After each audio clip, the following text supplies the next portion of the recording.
Hello students, welcome in my YouTube channel Turning Point of Physics. Today we discuss about electricity or effect of current. What is electricity? Electricity is a source of energy that has made our life comfortable and easy. We depend on the electricity for almost all activities in our day-to-day life. Without electricity, life is a very tough. You know, हम सारी चीज़ें electricity से ही होती है, जैसे fan, bulb, AC, TV, even हमारा जो mobile चल रहा है without electricity not possible to work. तो इलेक्ट्रिसिटी बहुत ही इम्पोर्टेंट है आज की डेट में. In order to understand the concept of electricity we must know about the electric charge. हमें चार्ज के बारे में जानना होगा कि चार्जेस क्या होते हैं. Electric charge is a physical property of a matter or substance which causes to experience a force when placed near other matter. आपने देखा होगा कि आप when you rub your scale on your hair like this is attract the small piece of paper. अब ये small piece of paper को attract करता है. Electric charges has two types. Electric charges has two types. First हमारा topic क्या होगा? Electric charge. Electric charges has two types. What is two types? First positive charge and another one is a negative charge. Electric charges है two types. First है positive charge, second is negative charge. अभी positive charge और negative charge आते कहाँ से हैं?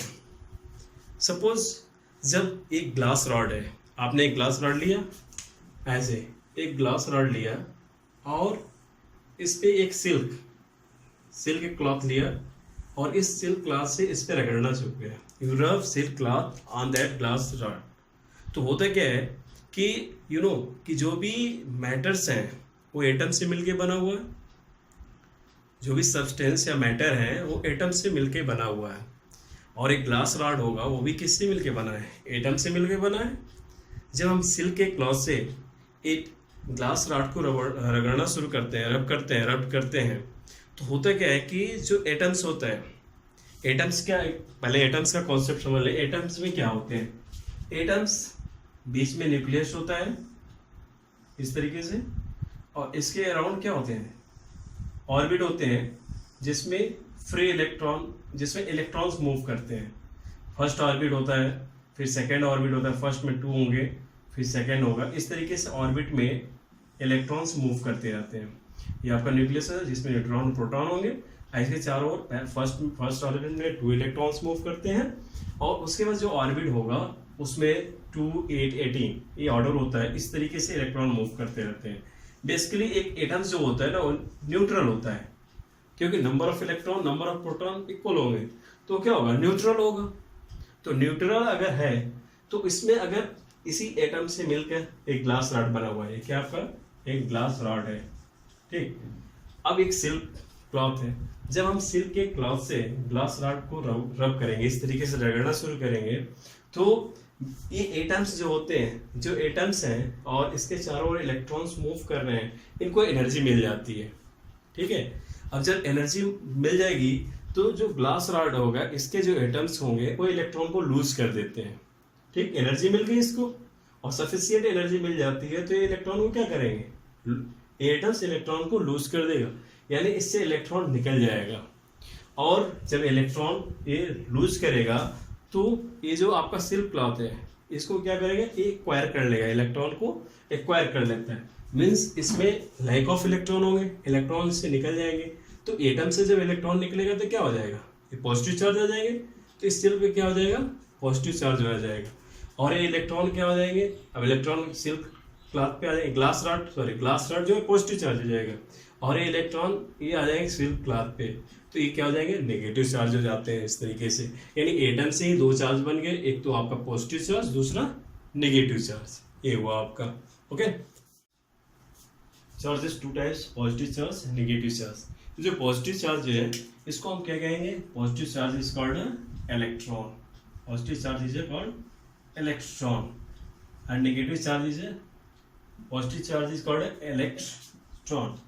ये आपका होगा इलेक्ट्रॉन. ये इलेक्ट्रॉन का इलेक्ट्रिसिटी में बहुत ज़्यादा इंपॉर्टेंट है क्योंकि जो इलेक्ट्रिसिटी फ्लो होती है ड्यू टू द इलेक्ट्रॉन होती है. अब यहाँ पे unit of electric charge is coulomb. What is the unit of electric charge? तो the unit of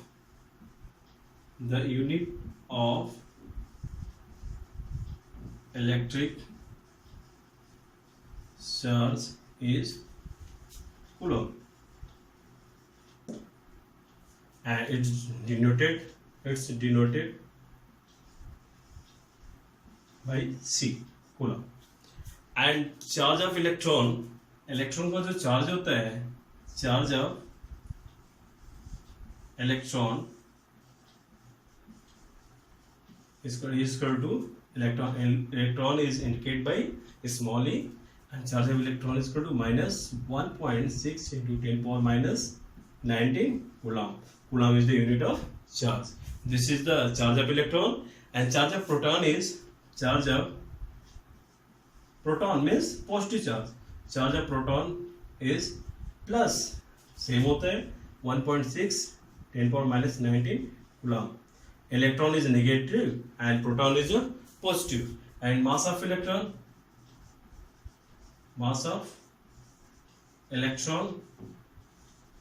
is equal to what is 9.1 into 10 power minus 31 kg. Mass of electron and mass of proton is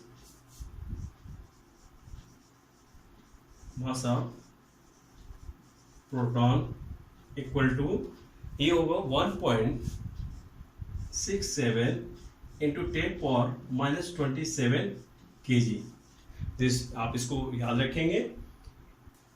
electron का जो charge है minus 1.6 10 power minus 19, proton का plus same हो जाएगा और mass of electron and mass of. Properties of electric charge.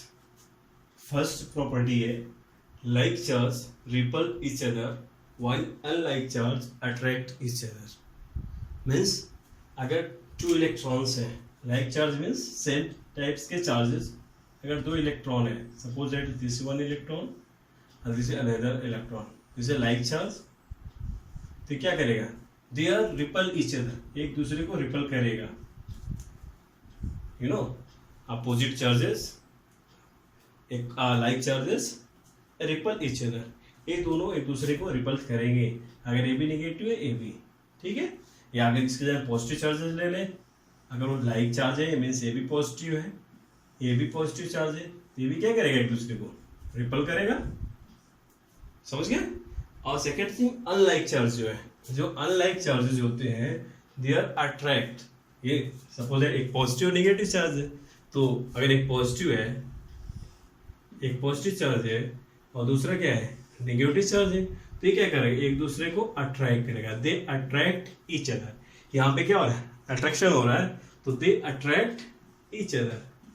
ये attract कर रहा है क्योंकि अपोजिट चार्ज है, एक पॉजिटिव और एक नेगेटिव है, और यहाँ सेम चार्जेस हैं, तो ये क्या आ जाएगा आपका? ये रिपल करेगा. लाइक चार्ज है तो क्या करेगा? रिपल कर देगा. फर्स्ट प्रॉपर्टी आपकी हुई.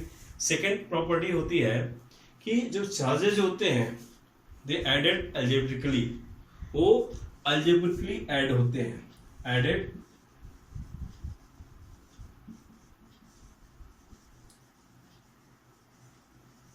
दे एडेड अलजेब्रिकली, वो उनका ऐड अलजेब्रिकली होता है. सपोज एक पॉजिटिव चार्ज है, व्हाट इज अलजेब्रिकली सम. जो अलजेब्रिकली सम होते हैं they added with the sign, वो साइन के साथ ऐड किए जाते हैं. तो अगर एक पॉजिटिव है, ए बी आर आई, एक पॉजिटिव है और एक नेगेटिव है, तो ये साइन के साथ ऐड किए जाएंगे. ये हुआ. थर्ड जो प्रॉपर्टीज होती है, electric charge is quantized. It means कि सब्सटेंस और a body has electric charge which exist in discrete packet. Means discrete packet मतलब होता है कि जो अगर कोई सब्सटेंस है जो इलेक्ट्रिक चार्ज को एग्जिस्ट करेगा, निकालेगा, तो वो होल नंबर के फॉर्म में होंगे। ठीक है, मीन्स अगर किसी सब्सटेंस से कोई इलेक्ट्रॉन मूव कर रहा है, गिव अप कर रहा है, अगर निकल रहा है इलेक्ट्रॉन, तो इलेक्ट्रॉन एक इलेक्ट्रॉन, दो इलेक्ट्रॉन, 1 2 3 के फॉर्म में होगा। इस नहीं 1.2 इलेक्ट्रॉन रिपल, ऐसा नहीं हो सकता।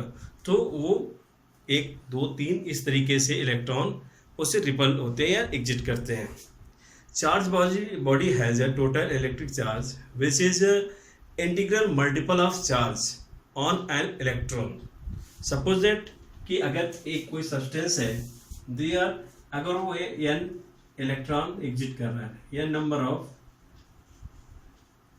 ऑफ इलेक्ट्रॉन एग्जिस्ट कर रहा है, तो अभी n नंबर ऑफ इलेक्ट्रॉन है और एक इलेक्ट्रॉन का चार्ज क्या है, e है। एक इलेक्ट्रॉन का चार्ज कितना होता है, e होता है। e मीन्स 1.6 × 10 - 19 कूलम, एक इलेक्ट्रॉन का चार्ज है। तो अगर सपोज ये n नंबर ऑफ इलेक्ट्रॉन वो क्या कर रहा है, निकल रहा है, तो यहाँ पे जो चार्जेस निकले, जो चार्ज होंगे, वो क्या हो जाएगा, q = ±ne, ये हो जाएगा q = where q is a charge, a is a number of electron, ये number of electron, and n = क्या होगा, n = 1 2 3 एक्सेट्रा, एंड e की वैल्यू तो पहले से आपको पता है, = 1.6 × 10 - 19।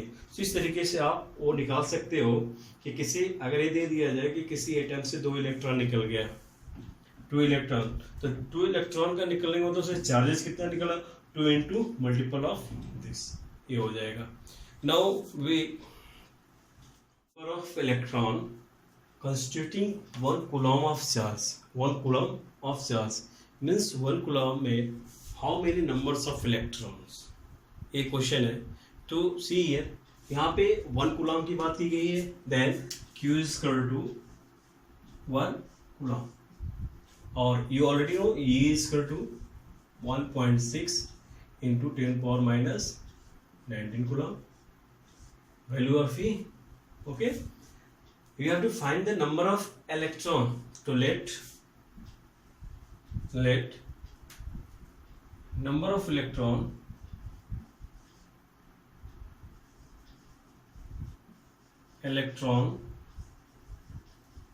constituting in 1 coulomb charge be n, हमने सपोज किया n है।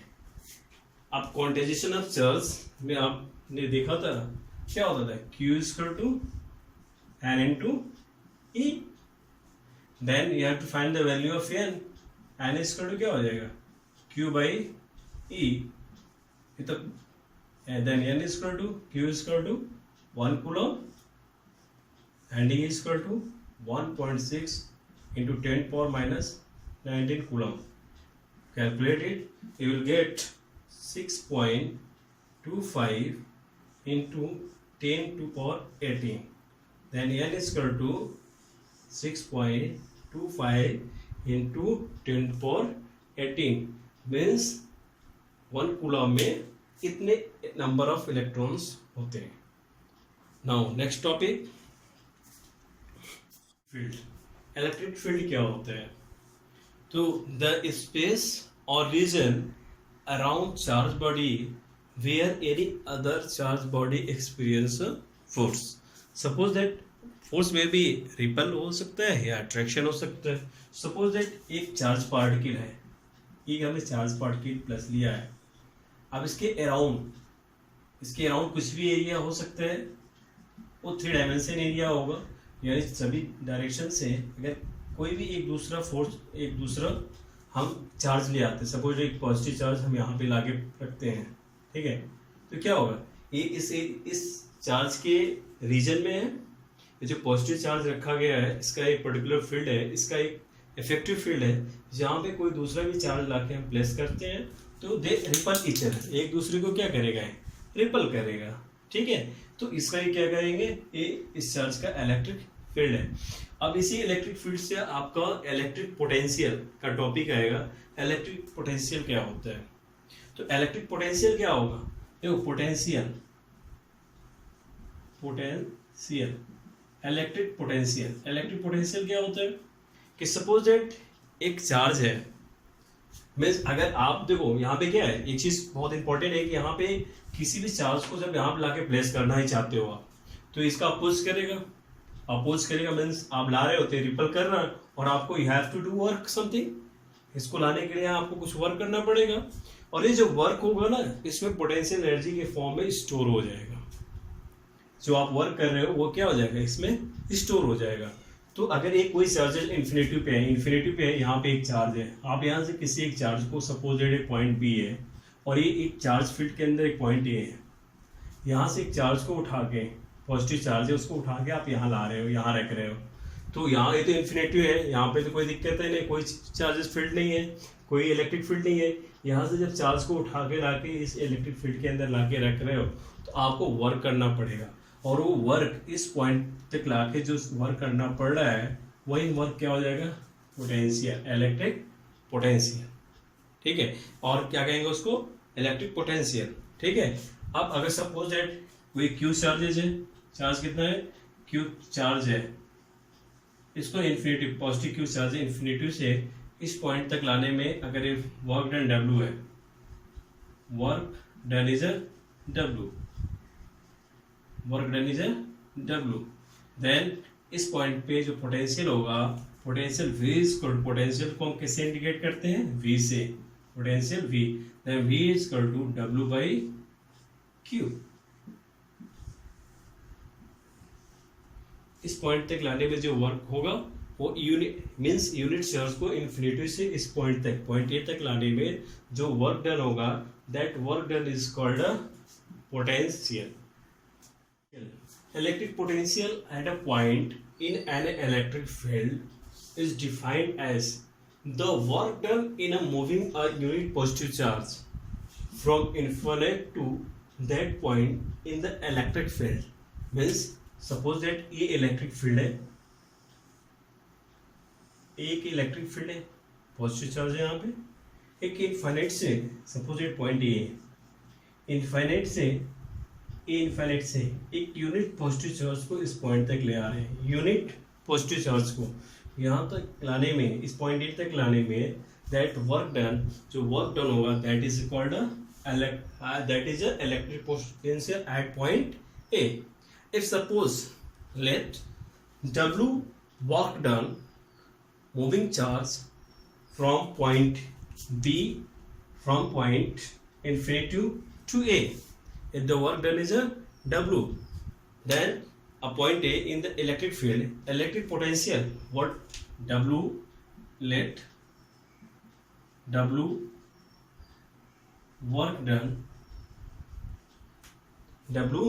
work done moving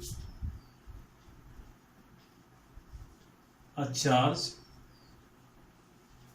from infinity to point A, then electric potential at point A, then electric potential at point A, electric potential को किससे डिनोट करते हैं, V से, then V is equal to W by Q, this is V is equal to W by Q, where W work है, work unit क्या होती है, joule, and Q is a charge that is unit coulomb. तो the SI unit of volt, the SI unit of potential, electric potential is volt और joule per coulomb, ये हो जाएगा। ठीक है, अब हम आगे देखते हैं कि what is the definition of one volt की डिफिनीशन क्या होगी? तो हम डिफिनीशन इस फॉर्मूले से अपने से बनाते हैं. कैसे डिफिनीशन कैसे बनाई जाती है? लेट्स सी हियर कि if W is equal to 1 joule and Q is equal to 1 coulomb. Okay, if W is equal to 1 joule and Q is equal to 1 coulomb, you have to put these values in this equation. Then you got it. V is equal to what? 1 joule upon 1 coulomb, और हो जाएगा 1 joule per coulomb, और V is equal to 1 volt. Now what is definition here of 1 volt? 1 volt is 1 joule work is done. 1 joule work is done in moving a 1 coulomb charge from infinity to that point. Infinity to that point. This is the definition of 1 volt. What is 1 volt? Means infinity से किसी भी charge को, unit charge को किसी point A तक लाने में जो वर्क डन होगा, that work done is called 1 volt. And the voltage और potential, electric potential is a scalar quantity. Now next topic is potential difference. चलो पहले हम देखते हैं, let's see electric potential difference का कॉन्सेप्ट क्या है. इलेक्ट्रिक डिफरेंस, पोटेंशियल डिफरेंस होता क्या है? इस कॉन्सेप्ट को समझने के लिए हम एक वेसल्स लेते हैं. Let's see here like this. ये वेसल्स ले रहे हैं, एक वेसल्स की हाइट थोड़ी ज़्यादा रख देते हैं और यहाँ पे ओपन कर देते हैं, और सेकंड वेसल्स यहाँ पे लेते हैं इस तरीके से, और ये इसको यहाँ पे लेके ज्वाइन कर देते हैं और यहाँ एक टैब लगा देते हैं इस तरीके से. ये टैब वैसे क्लोज कर देता है, ठीक है. और ये दो वेसल्स हैं, एक vessels A and another is B. Vessels A में वाटर का लेवल यहाँ तक कर दिया है, वेसल्स बी में वाटर का लेवल इधर है. मीन्स वेसल्स ए में वाटर का लेवल थोड़ा हाई है और वेसल्स बी में वाटर का लेवल थोड़ा कम है, यहाँ पे कम है इस तरीके से. अच्छा लुक एट हियर. अगर वेसल्स ए में वाटर का लेवल हाई करते हैं तो वेसल्स ए में जो प्रेशर ऑफ वाटर है इंक्रीज करेगा. Means the pressure of water is directly proportional to the height of water. अब यहाँ पे वाटर कम है तो यहाँ पे क्या होगा, वेसल्स बी में जो प्रेशर ऑफ वाटर होगा वो कम होगा. मीन्स यहाँ पे प्रेशर का डिफरेंस है. ओके. अगर यहाँ पे जो टैब सी लगा हुआ है, टैब सी क्या कर रहा है? अभी अगर टैब नहीं होता तो वाटर का फ्लो क्या होता, आप जानते हो ना. ए पे प्रेशर ज्यादा है, बी पे प्रेशर कम है, तो वाटर ए से बी की ओर फ्लो करता, ठीक है. तो यहाँ पे ये देखो, जैसे यहाँ पे प्रेशर का डिफरेंस है वैसे ही पोटेंशियल डिफरेंस होता है. अंडरस्टैंड. अब अगर हम क्या करें, इस टैब को हटा दें, सी को क्या करें, यहाँ से रिमूव कर दिया हमने, सी को हटा दिया यहाँ से, चलो इस तरीके से. अब क्या होगा, वाटर क्या फ्लो करेगा बी की ओर. सेम यही कॉन्सेप्ट हमारा पोटेंशियल डिफरेंस में भी होता है. अब ये पोटेंशियल डिफरेंस अगर ना हो तो जो करंट फ्लो होता है ना, वो करंट फ्लो नहीं होगा. और पोटेंशियल डिफरेंस जो होता है इसके बारे में हम बहुत पहले से जानते हैं, बट यहाँ पे पोटेंशियल डिफरेंस एक नया वर्ड आ जाता है तो हम क्या करें, रिकॉग्नाइज नहीं कर पाते हैं. वोल्टेज का नाम सुना है? That is a type of potential difference. बस वही है पोटेंशियल डिफरेंस. मीन्स अब यहाँ पे पोटेंशियल डिफरेंस अगर 2 पॉइंट्स ए और बी है तो इसका potential difference V A. V is potential, V indicate the potential and point A means V A and V B. This is a potential difference. यहाँ पे आपका प्रेशर का, water pressure का difference होगा, यहाँ पे क्या हो जाएगा, पोटेंशियल डिफरेंस हो जाएगा. Means V A and V B between the point A and B is defined as the work done per unit charge in moving a unit positive charge from point B to point A. Per unit positive charge from point B to A. ये अगर आपको पता चल जाए, that is a potential difference between point A and B. Means here suppose that potential difference del V is equal to, because always indicate difference by delta, delta V is equal to VA minus VB. Okay, means W अगर per unit charge को लाने में क्या होता है W by Q. Delta V is equal to VA minus VB is equal to W by Q. ये हो जाएगा आपको potential difference. Okay, point A से पॉइंट बी तक किसी चार्ज को ले जाने में जो वर्क डन होगा दैट इज यूनिट चार्ज को पॉइंट ए से पॉइंट बी तक ले जाने में किसी यूनिट चार्ज को ले जाने में जो वर्क डन होगा that is a potential difference simply. Okay, अब इसका यूनिट क्या होगा? Unit of potential difference. जो पोटेंशियल डिफरेंस का इलेक्ट्रिक पोटेंशियल का जो यूनिट था वही पोटेंशियल डिफरेंस का भी यूनिट होगा, मीन्स वोल्ट. क्या यूनिट हो जाएगी? वोल्ट हो जाएगी. अब सी हियर, अगर हम और एक्सटेंड फॉर्म करें तो अभी हमने करंट तो पढ़ाया नहीं इलेक्ट्रिक करंट, बट आप जानते हो ना Q इज इक्वल टू क्या होता है? I into T. तो ये कह रहा है delta V is equal to हो जाएगा I into T. I current and T is a time. Delta V is equal to I into T. ये भी हम कर सकते हैं.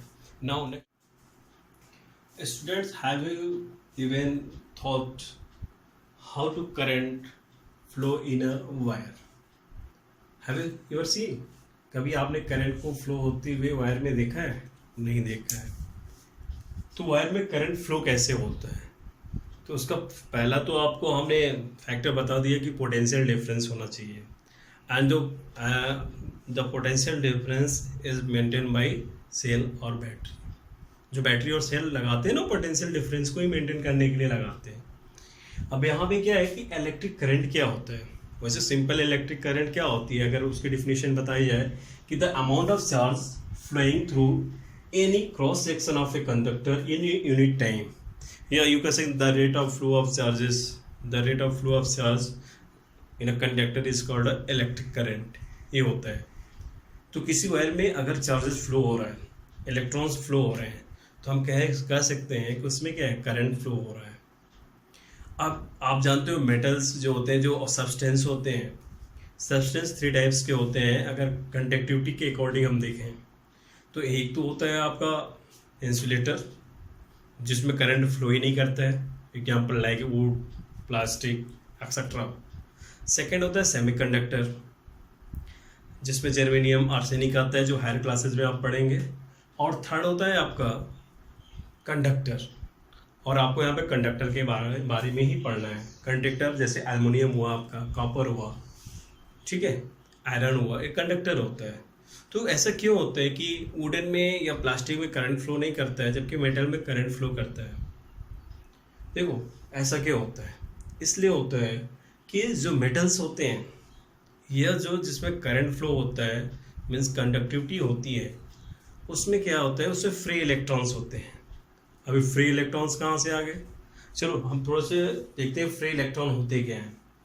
फ्री इलेक्ट्रॉन मीन्स, फ्री का तो मतलब जानते हो ना, फ्री मतलब फ्री है, किसी से बॉन्ड नहीं है, वो किसी से बंधा हुआ नहीं है. फ्री का मतलब ही होता है जो चाहे वो कर रहे.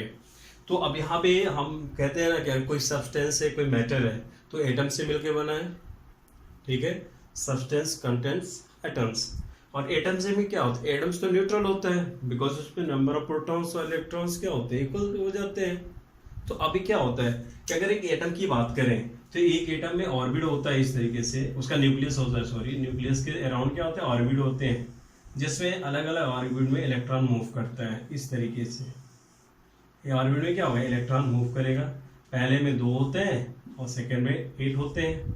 2 3 4 5 6 7 8 ऐसे होते हैं. फिर आगे 18 हो जाएंगे, 2 8 18 इस तरीके से ऑर्बिट होते हैं जिसमें इलेक्ट्रॉन मूव करते हैं. सपोज ये आपका एक्सटर्नल है, इसमें क्या होगा? न्यूट्रॉन और प्रोटॉन जो न्यूक्लियस होते हैं, ठीक है. अब यहाँ पे क्या हो जाएगा? न्यूट्रॉन न्यूट्रल होगा, प्रोटॉन्स पॉजिटिव हो जाएगा और इलेक्ट्रॉन उसके अराउंड मूव कर रहा है. अब यहाँ पे जो कोई भी ऑब्जेक्ट अगर किसी पॉइंट के अराउंड मूव कर रहा है सर्कल पाथ में, तो उसको सेंट्रीपिटल फोर्स चाहिए. Without centripetal object can not move in a circular path. तो अगर यहाँ पे इलेक्ट्रॉन्स मूव कर रहा है न्यूक्लियस के अराउंड, तो इसको भी कहीं ना कहीं से सेंट्रीपिटल फोर्स चाहिए. और सेंट्रीपिटल फोर्स कहाँ से मिलता है? न्यूक्लियस और इलेक्ट्रॉन के बीच में जो अट्रैक्शन फोर्स वर्क करता है, that is provide centripetal force. और जैसे जैसे इस ऑर्बिट का डिस्टेंस न्यूक्लियस से बढ़ता जाता है, यहाँ पे इलेक्ट्रॉन का डिस्टेंस बढ़ता जाएगा, और इलेक्ट्रॉन का डिस्टेंस अगर बढ़ रहा है तो क्या होगा, उस पर इलेक्ट्रॉन के थ्रू जो अट्रैक्शन फोर्स लग रहा है वो कम होता जा रहा है। और जो आउटर मोस्ट में इलेक्ट्रॉन होगा, अगर इसको थोड़ी सी एक्सटर्नल एनर्जी कहीं से दे दें तो ये इलेक्ट्रॉन क्या करेगा, फ्री हो जाएगा। ठीक है, अब इस एटम से इलेक्ट्रॉन फ्री होके बाहर निकला, एटम से निकला, मैटर से नहीं निकल रहा है, मैटर के अंदर रहेगा, याद रखिएगा। इलेक्ट्रॉन से, अब इस एटम से इलेक्ट्रॉन निकल गया तो इससे इलेक्ट्रॉन लूज हो रहा है, तो इस पर पॉजिटिव चार्ज हो जाएगा, इलेक्ट्रॉन फ्री होके बाहर चला गया एटम के अंदर, मेटल्स के अंदर।